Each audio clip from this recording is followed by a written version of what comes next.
sini saya akan membahas tentang sistem reproduksi pada wanita. Sistem reproduksi pada wanita merupakan sistem biologis yang terdiri dari organ dan jaringan yang digunakan untuk berkembang biak pada wanita. Sistem reproduksi pada wanita dibagi menjadi beberapa bagian. Yang pertama yang akan kita bahas adalah tentang genitalia. Genitalia dibagi lagi menjadi dua, yaitu genitalia eksternal, ini genitalia eksternal dan genitalia internal.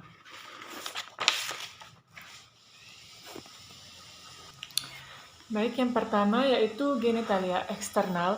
Genitalia eksternal ini adalah alat kelamin yang tampak dari luar. Genitalia eksternal terdiri dari sini. Ini ada mons pubis. Kemudian ada sini yang sedikit ini kecil. Ini klitoris. Kemudian di sini ada labia mayor, ini ya, labia mayor. Kemudian di sini ada labia minor, ini ya, labia minor. Kemudian ini sini adalah uretra. Kemudian yang ini, yang di tengah ini adalah vagina. Yang ini, yang di samping vagina sedikit ini adalah hymen atau selaput darah. Kemudian di sini ada anus, ini ya, anus. Kemudian di antara vagina dan anus ini ada namanya perineum, garisnya perineum. Ini namanya perineum. Kemudian di genitalia eksternal juga ada dua kelenjar, yaitu kelenjar Bartholin dan kelenjar Skinner. Kelenjar Bartholin itu terletak di sisi vagina, nih.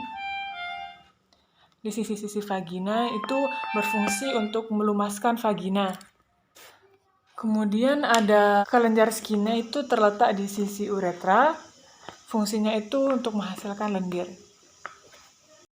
Kedua yaitu ada genitalia internal. Genitalia internal adalah alat kelamin yang tidak tampak dari luar, yang dimana artinya dia berada di dalam.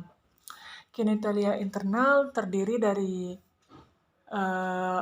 ovarium, sini ya, ovarium, tuba fallopi, uterus, dan cervix. Yang pertama itu ada ovarium. Ovarium ini adalah tempat terbentuknya sel telur dan juga hormon seksual pada wanita, yaitu seperti hormon estrogen dan progesteron. Yang terakhir ada cervix. Cervix ini merupakan tempat terbentuknya selaput lendir. Fungsi cervix tersendiri yaitu membantu sperma masuk melalui vagina dan juga menjaga rahim tetap terlindungi dari berbagai benda asing. Selanjutnya kita masuk ke otot atau muskulus. Nah, di muskulus ini ada muskulus bagian luar panggul, yaitu ada musculus sphincter ani externum, kemudian ada musculus bulba vernosus, itu yang melingkari vagina, kemudian ada musculus prenea transversus superficialis, kemudian otot atau muskulus yang melingkari bagian tengah vagina dan anus itu ada musculus iliococcygeus, musculus ischiococcygeuus, musculus prenea transversus profundus, musculus coccygeus. Selanjutnya kita ke bagian pelvis atau panggul. Pelvis dibagi menjadi dua, yaitu pelvis mayor dan pelvis minor. Pelvis mayor terletak di atas linea terminalis ini yang menyokong organ-organ yang berada di abdomen, sedangkan pelvis minor terletak di bawah linea terminalis yang menyokong organ-organ reproduksi. Nah, pelvis terdiri dari 4 tulang. Yang pertama itu 2 os coxae, kanan dan kiri. Yang kedua itu ada os sacrum yang berbentuk seperti segitiga. Yang keempat yaitu os coccygeus. Ini os coccygeus. Nah, os yang selanjutnya os coxae terbagi lagi menjadi 3. Yang pertama itu ilium, ini ilium, isium sama pubis. Nah, os ilium ini terbagi lagi menjadi beberapa bagian. Yang pertama yang di atas ini ada crista iliaca. Nah, yang kedua di sini ada spina iliaca anterior, posterior. Kemudian ada spina iliaca anterior, inferior. Terus di belakang sini ada crista iliaca posterior, superior, dan ada crista iliaca anterior, crista iliaca posterior, inferior. Kemudian sini ada insipura ischiadica mayor yang ini.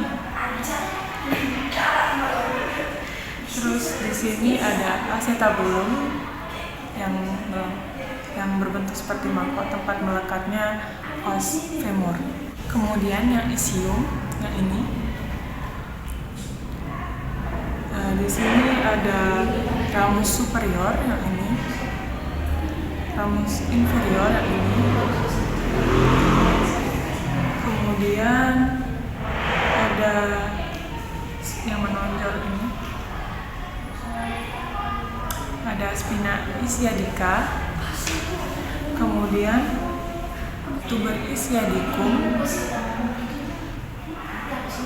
yang sering disebut tulang buduk. Kemudian yang terakhir ada pubis, ini tulang pubis. Di sini ada symphysis pubis.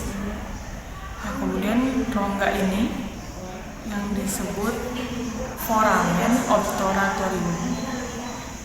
Nah, kemudian yang kedua ada os sacrum, ini os sacrum yang berbentuk seperti segitiga. Kemudian yang berlubang-lubang ini disebut foramina sacrolia anterior.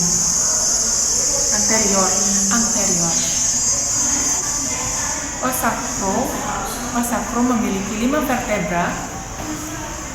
Nah, ini yang berlubang-lubang. Yang terakhir os coccygeus. Ini mana sih ini? Os coccygeus yang terdiri dari 3 sampai 5 os tulang. Selanjutnya kita ke bagian, tadi kan sudah bagian tulang, sekarang bagian artikulasio atau sendi. Nah, di sini ada beberapa sendi. Yang pertama ya ini, di sini. Ini namanya artikulasio sacroiliaca. Nah, di sini namanya artikulasio symphysis pubis. Dan di sini di antebulum nih ada tempat melekatnya os femur. Di situ ada artikulasio, namanya artikulasio coxae. Nah, yang terakhir di sini namanya artikulasio coccygeum. Kemudian di sini ada ligamen ticum atau ligamen. Ligamen yang pertama yaitu ada ligamen ilium vale yang ini. Kemudian ada ligamen inguinale yang ini, ligamen inguinale yang ini. Terus ada ligamen ligamen sacrotuberale yang ini sacrotuberale. Kemudian yang ini ada ligamen sacrospinale yang ini, ligamen sacrospinale. Terus kemudian yang terakhir yaitu ada ligamen yang ini ya. Kemudian yang terakhir ada ligamen coccygeum. Kemudian terakhir ada ligamen coccygeum. Selanjutnya kita ke bentuk-bentuk panggul atau pelvis. Di sini ada 4 ya, 1, 2, 3, 4. Yang pertama itu gynecoid, kemudian ada android, kemudian ada anthropoid, kemudian yang terakhir ada platypeloid. Untuk yang pertama yaitu gynecoid, yang ini ya. Bentuk panggul gynecoid ini hampir seperti lingkaran ya, Bentuk panggul seperti inilah yang banyak ditemukan dan ada 41% wanita memiliki bentuk panggul seperti ini. Di bentuk panggul gynecoid ini, pinna ischiadicanya itu tumpul dan tidak menonjol serta sudut arcus pubisnya membulat. Ini ya. Kemudian yang ketiga yaitu ada anthropoid yang ini.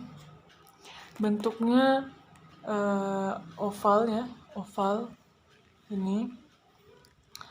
Dan sempit serta spina ischiadicanya tidak menonjol. Bentuk panggul seperti ini terdapat pada laki-laki dan juga perempuan, tapi dengan perawakan yang tinggi besar serta dengan tungkai yang panjang. Yang kedua yaitu ada bentuk android ya. Bentuk panggul android ini bentuknya hampir mirip dengan hati, ini ya, dengan hati. Osakrumnya itu hampir lurus serta spina ischiadicanya itu tumpul. Dan 33% panggul laki-laki seperti ini. Namun jika pada wanita panggul seperti ini mempersulit saat berjalannya persalinan.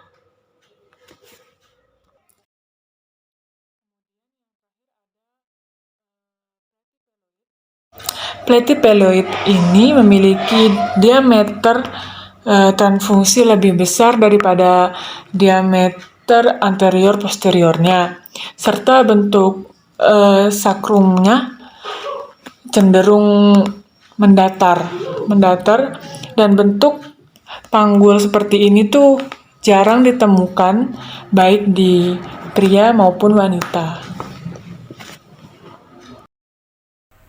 Selanjutnya yaitu pemeriksaan panggul terdiri dari 4 bagian. Yang pertama itu distensia spinarum, yang dimulai dari spina iliaca dextra dan sinistra. Ukuran normalnya itu 23 sampai 25 cm. Untuk pengukuran yang kedua yaitu cristarum, dimulai dari crista iliaca dekstra dan sinistra. Ukuran normalnya yaitu 26 sampai 30 cm. Terus yang ketiga yaitu konjugata eksterna.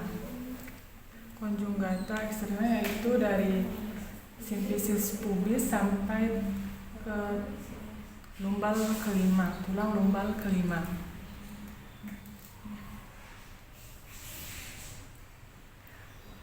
Ukuran normalnya itu 18 sampai 20 cm. Yang terakhir yaitu pengukuran lingkar panggul menggunakan Medlin. Yang dimulai dari simfisis pubis melingkari panggul sampai kembali lagi ke simfisis pubis. Ukuran normalnya yaitu 80 sampai 90 cm.